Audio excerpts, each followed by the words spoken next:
لە یاری دێربی هەولێر لە خولی نایبی کوردستان برایەتی لەسەر یاریگای خۆی میوانداری یانەی دایک یانەی هەولێری کرد. لە خولەکی 12 عەلی میر کە سوودی لە زیادهاتنە دەرەوەی گۆڵ پارێزی هەولێر بینی و با لێدانی ڕاستەوخۆ گۆڵ یەکەمین بۆ برایەتی تۆمار کرد.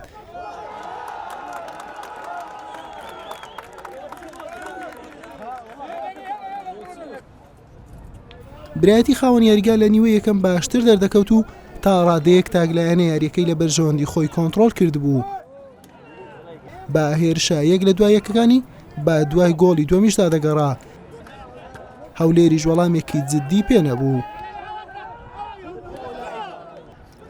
لە نیوەی دووەم برایەتی بەنیازی گۆڵی دووەم فشاری تەواوی خستە سەر گۆڵی یانەی میوان، دەرفەتی ئاسانیشی بۆ ڕەخسا لە دەستیدا.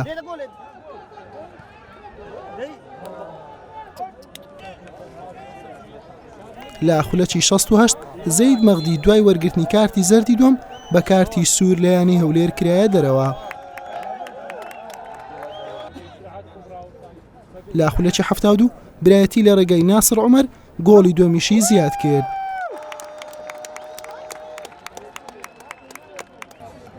هەولێر بە دەیاریزانەوە هەموو هەوڵێکی بۆ کەمکردنەوەی جیاوازێکە خستەگەڕ. برایەتیش لە کۆتاییەکانی یاریەکە دەرفەتی بۆ گەورەکردنی ئەنجامەکە هەبوو. یاریەکە بە دوو گۆڵی بێوەڵام با سوودی برایەتی بە کۆتا هات.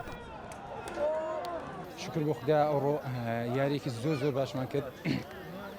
ئەو هەفتەی تەجروبەکانمان زۆر باش بوون. ئەو شتانێکی ڕاهێنەرەکە پێوتون ئەوانمان ئەنجامدا. ئەو دوو سێگەمەی پێشوشکە ئێمە یاریەکانمان بە خراپی چوو پێشێ. ئەوە شتێکی زۆر ئاساییە چون ناریەکە و ساڵ یاریزانەکانی هەموو گۆدراون.